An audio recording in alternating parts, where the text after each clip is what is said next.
The Book of Judges, chapter 15. But after a while, in the time of wheat harvest, Samson visited his wife with a young goat, and said, I will go in to my wife in her room. But her father did not let him enter. Her father said, I really thought that you hated her intensely, so I gave her to your companion. Is not her younger sister more beautiful than she? Please let her be yours instead. Samson then said to them, This time I shall be blameless in regard to the Philistines when I do them harm.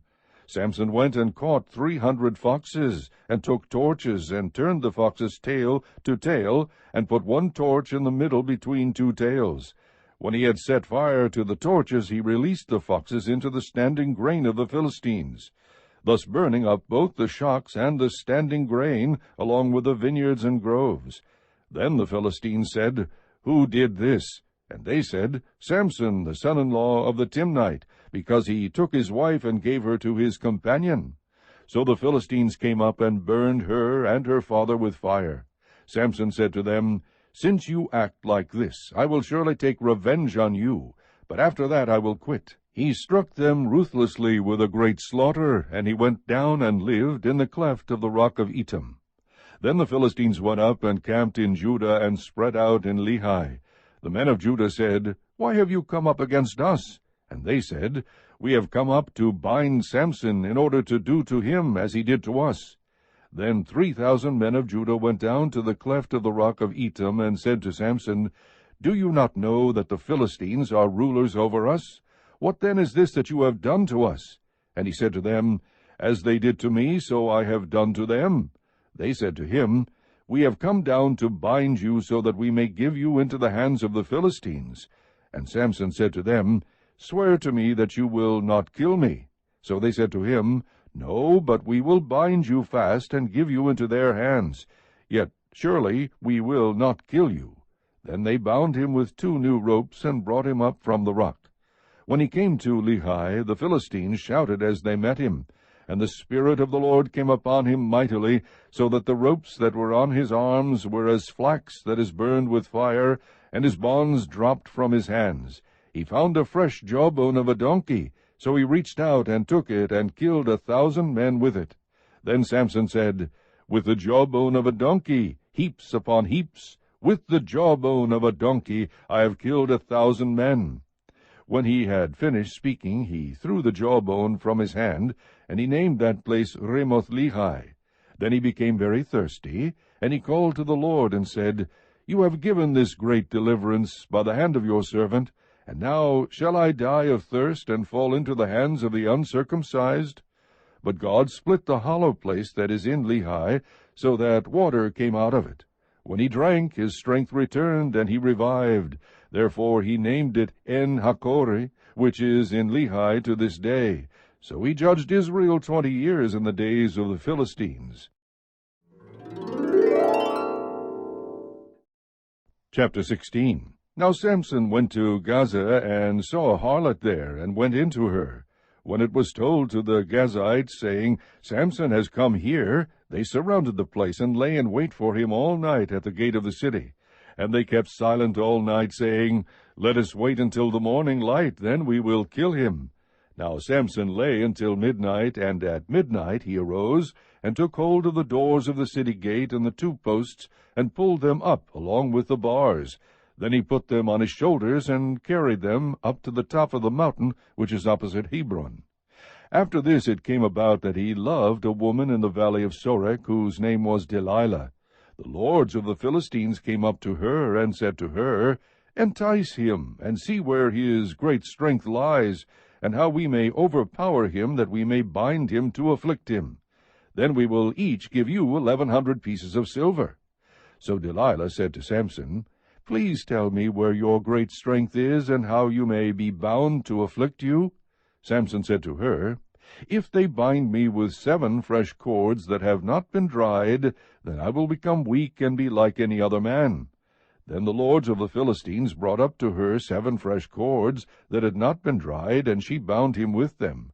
Now she had men lying in wait in an inner room, and she said to him, The Philistines are upon you, Samson. but he snapped the cords as a string of tow snaps when it touches fire. So his strength was not discovered. Then Delilah said to Samson, Behold, you have deceived me and told me lies. Now please tell me how you may be bound. He said to her, If they bind me tightly with new ropes which have not been used, then I will become weak and be like any other man. So Delilah took new ropes and bound him with them, and said to him, The Philistines are upon you, Samson. For the men were lying in wait in the inner room. But he snapped the ropes from his arms like a thread. Then Delilah said to Samson, Up to now you have deceived me and told me lies. Tell me how you may be bound.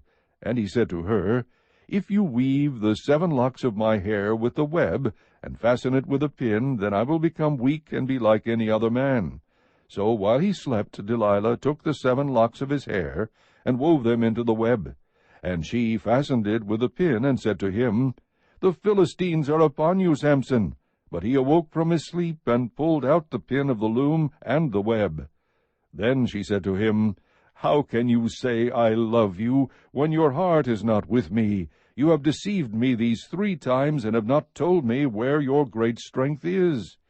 It came about, when she pressed him daily with her words and urged him, that his soul was annoyed to death. So he told her all that was in his heart, and said to her, A razor has never come on my head, for I have been a Nazarite to God from my mother's womb. If I am shaved, then my strength will leave me, and I will become weak and be like any other man. When Delilah saw that he had told her all that was in his heart, she sent and called the lords of the Philistines, and said, Come up once more, for he has told me all that is in his heart. Then the lords of the Philistines came up to her, and brought the money in their hands. She made him sleep on her knees, and called for a man, and had him shave off the 7 locks of his hair. Then she began to afflict him, and his strength left him. She said, The Philistines are upon you, Samson. And he awoke from his sleep, and said, I will go out as at other times, and shake myself free. But he did not know that the Lord had departed from him.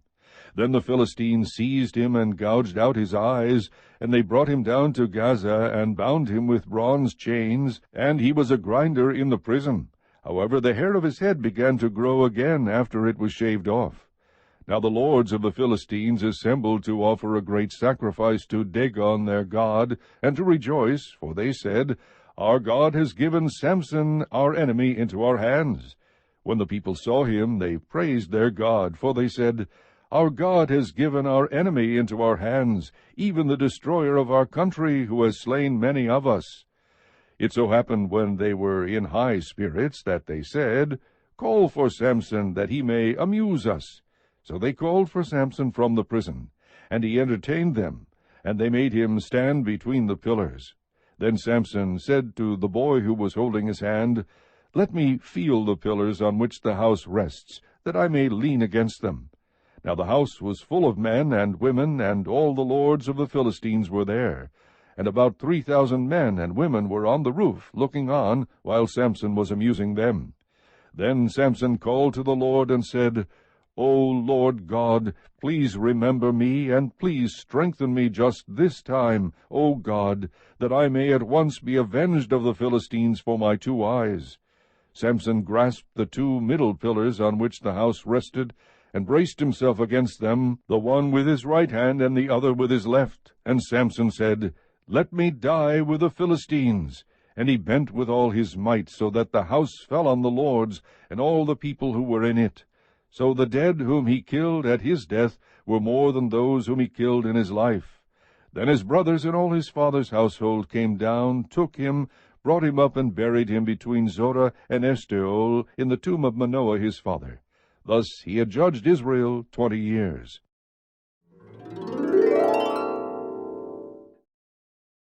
Chapter 17. Now there was a man of the hill country of Ephraim, whose name was Micah. He said to his mother, The 1,100 pieces of silver which were taken from you, about which you uttered a curse in my hearing, behold, the silver is with me. I took it.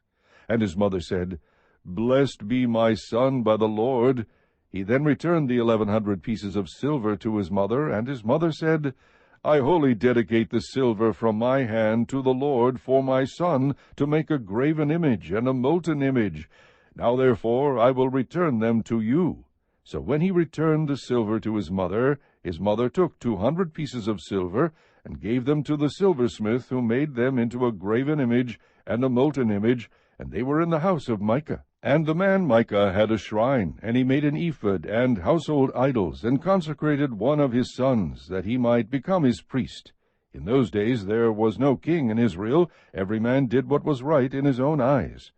Now there was a young man from Bethlehem in Judah, of the family of Judah, who was a Levite, and he was staying there. Then the man departed from the city, from Bethlehem in Judah, to stay wherever he might find a place. And as he made his journey, he came to the hill country of Ephraim, to the house of Micah.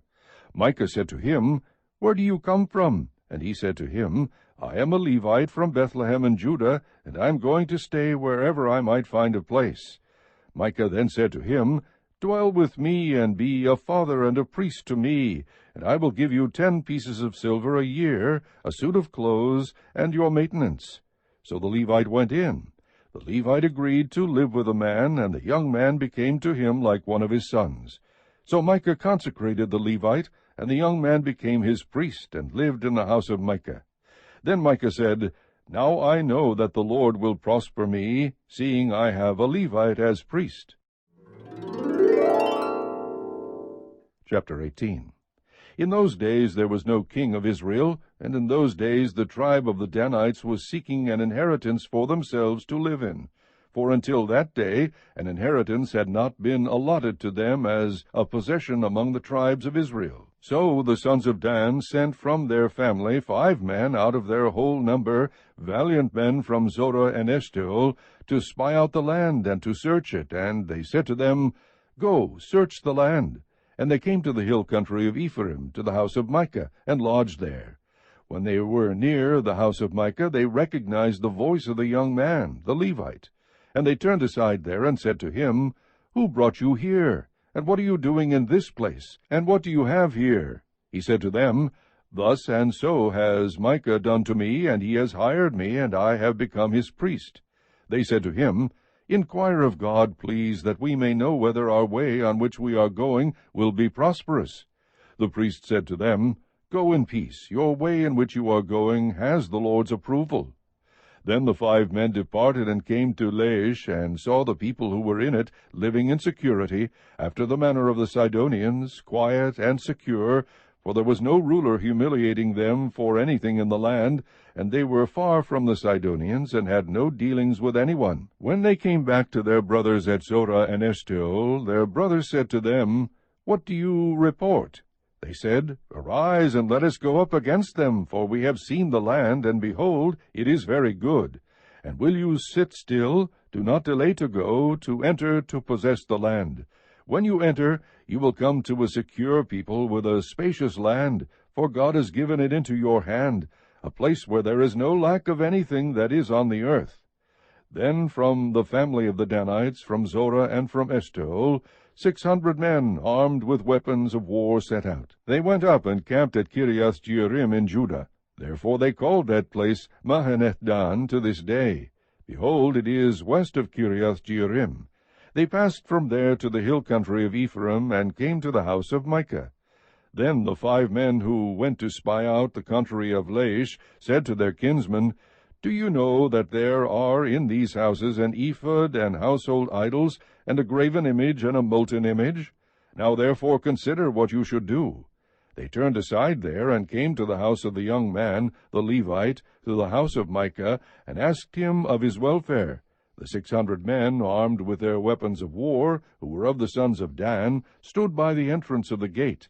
Now the 5 men who went to spy out the land went up and entered there, and took the graven image, and the ephod, and household idols, and the molten image, while the priest stood by the entrance of the gate with the 600 men armed with weapons of war. When these went into Micah's house, and took the graven image, the ephod, and household idols, and the molten image, the priest said to them, "What are you doing?"